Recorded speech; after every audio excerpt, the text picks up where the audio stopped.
이제 PDF로 다시 돌아오겠습니다. 이까지 다 설명을 드린 거고요. 프린트 함수 설명드렸죠? 이제 프린트 함수부터 하나씩 설명을 드릴게요. 근데 여러분 교양 필수에서 다 배웠잖아. 그죠? 네. 네. 그래도 우리는 훌륭해서 다 까먹잖아요. 다시 배울게요. 그래서 PDF의 29쪽 요 링크를 클릭하시면 자동으로 콜앱 사이트가 열립니다. 첫 번째 링크를 한번 눌러보세요. 콜앱은 구글 드라이브에 있으니까 다른 친구랑 파일을 공유할 때 굉장히 편합니다. 그죠? 그 링크만 말해주면 돼요. 링크를 말해주는데 화면 보시면 다시 제 공유 화면을 옮길게요. 화면의 우측 상단 보시면 쉐어라는 메뉴 보이시나요? 여러분이 작성한 네. 것을 다른 친구랑 공유하려면 쉐어라는 메뉴 들어가서 설정을 해주시면 돼요. 그건 뭐 여러분들이 이제 알아서 하시면 됩니다. 제가 만든 코드는 다 쉐어를 했으니까 여러분이 쓰실 수 있는 겁니다. 여기서 지금 셀이 두 개가 보이네요. 위에 설명하는 셀이 있고요. 코드가 있는 셀이 있죠. 받았으면, 그리고 여러분 화면에 이게 어떻게 보이는지 모르겠는데, 파일 가서 Save a Copy in Drive에서 자기 코드로 바꿔주세요. 지금 이 코드는 제가 작성한 코드고, 여러분이 실행하거나 수정하려면 여러분 구글 드라이브에 저장을 해서 카피를 만들어야 됩니다. 그래서 파일 메뉴에 가셔서 Save a Copy in Google Drive 눌러주시면 구글 드라이브에 여러분 파일이 이제 저장이 되는 겁니다. 일단 저장하시고요.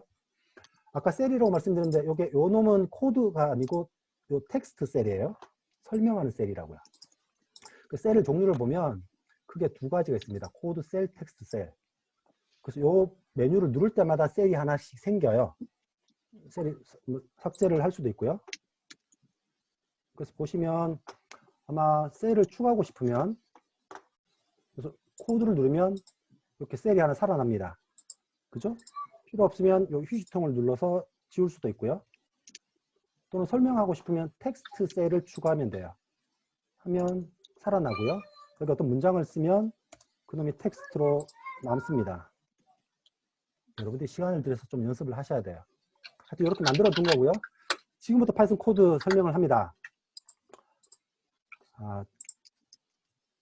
제가 수업할 때마다 여러 학생들이 저한테 묻습니다.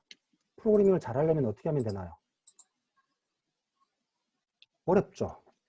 어려운데 중간중간에 왜 이렇게 해야 되는지를 생각을 하셔야 됩니다. 프로그래밍 언어라는 것도 누군가가 만든 거고 어떻게 만들었을 때는 그렇게 만든 이유가 있어요. 그래서 무조건 외우시는 게 아니고 왜 이렇게 만들었을까? 파이썬 언어를 자꾸 질문을 하셔야 됩니다. 저는 100% 다 아니까 저한테 질문을 하시면 다 말씀을 드릴게요. 그래서 왜 이렇게 해야 되지? 또는 왜 이렇게 하면 안 되지? 자꾸 궁금해 하셔야 됩니다. 그래서 이렇게 하면 된다라고 외우시지 말고 왜 조금 다르게 하면 안 돼? 왜 이렇게 하면 안 돼?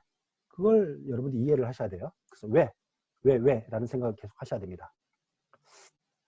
파이썬에서 샵으로 시작되는 문장, 샵, 주석입니다. 그냥 설명을 위한 문장이에요. 그러니까 샵 뒤에 쭉 씁니다. 샵 주석이다 이렇게 설명할 때 프린트 함수는 괄호 안의 내용물, 프린트가 함수인데 괄호가 있죠. 우리가 사인 함수와 괄호가 있는 것처럼 그 괄호 안에 있는 게 파라미터입니다. 그래서 파라미터를 화면에 출력해 줍니다. 그래서 프린트 1이라고 하면 1이라는 숫자가 출력될 거고 프린트 다운표 안에 있는 어떤 문자열을 쓰면 문자열이 출력되겠죠. 그래서 이놈을 실행시키려면 컨트롤 엔터 하시면 돼요. 각자 한번 실행을 해보세요. 그래서 프린터라는 함수는 괄호 안에 뭔가를 넣어주면 되는구나. 숫자를 넣어줘도 되고 다운표로 문자열을 넣어줘도 되고 되는구나. 또는 밑에 있는 것처럼 아무것도 넣어주지 않으면 파라미터가 없으면 뭐가 찍힐까요? 아무것도 안 찍히는 게 아닙니다. 줄 바꿈이 찍혀요.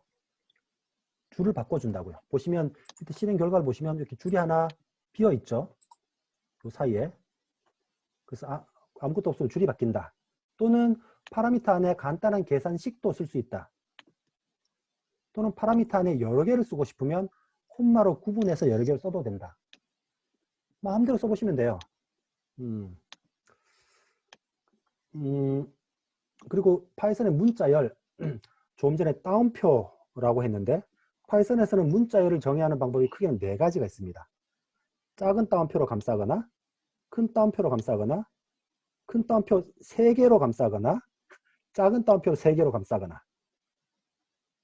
나중에 자세히 설명드릴 텐데 하여튼 큰 따옴표나 작은 따옴표나 구분은 없습니다. 아무거나 써도 되고요. 짝만 맞으면 되고요. 이렇게 큰 따옴표로 따옴표 3개로 감싼 거는 여러 줄에 걸친 문자열을 쓸 때 필요해요. 줄이 3줄이잖아요. 이때는 따옴표 3개로 묶어야 됩니다. 작은 따옴표로 묶어도 상관없어요. 똑같습니다. 파이썬 문자열은 따옴표로 묶으면 된다. 큰 따옴표, 작은 따옴표, 따옴표 3개. 아무렇게나 해도 된다. 제가 여러분에게 질문하고 싶은 게 이겁니다. 이 줄 보이시죠? 그죠? 네. 이 줄에서 가장 바깥쪽에 있는 괄호는 파라미터를 규정하는 괄호죠. 이 안에 있는 괄호들은 뭘까요?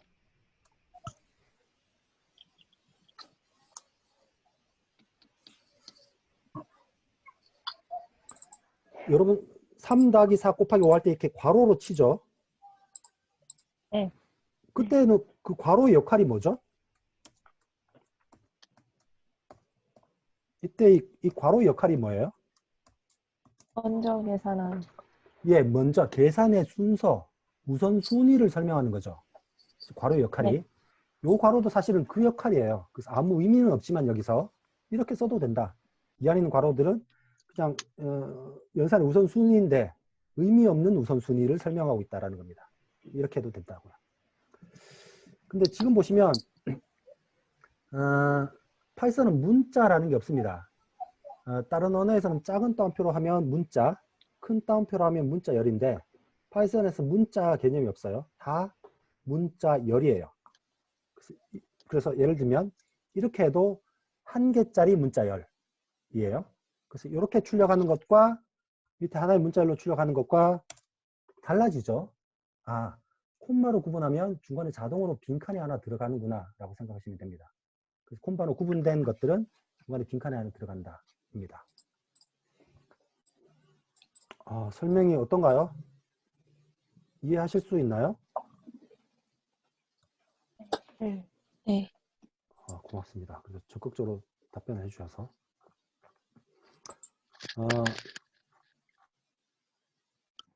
이 함수에 대한 이야기는 한 2주 정도 걸쳐서 나중에 가서 다시 설명을 드릴 텐데, 그래서 지금 교재 30쪽은 좀 스킵을 할게요. 이제 변수라는 이야기를 할 겁니다. 변수. 영어로는 variable이라고 해요. 변하는 수. 변수는 기본적으로 어떤 값을 담아두는 공간입니다. 어떤 값을 저장하는 공간이에요. 그 사용자한테 어떤 문장을 입력받으려면 입력받은 문장을 담을 그릇이 필요하죠. 또는 시간이 째깍째깍 가는 걸 표시하려면 어떤 값이 계속 변하겠죠. 그런 값이 있으면 변수라는 걸 사용하면 돼요. 그래서 예를 들면 이렇게 x는 10이라고 하면 x라는 게 변수라고요. 그럼 12라는 건 뭐죠? 변수의 반대말은? 변하는 수의 반대말은? 언제나 같은 수. 한자어로 하면 항상 상자를 써서 상수. 변수의 반대는 상수군요. 상수. 변하는 수, 언제나 똑같은 수. 10은 이제 상수입니다. 상수. 정수형 상수죠. 이렇게 하면 x라는 변수에 10이라는 값이 담긴다고 생각하시면 돼요. 근데 변수의 이름을 정할 때는 몇 가지 규칙이 있습니다.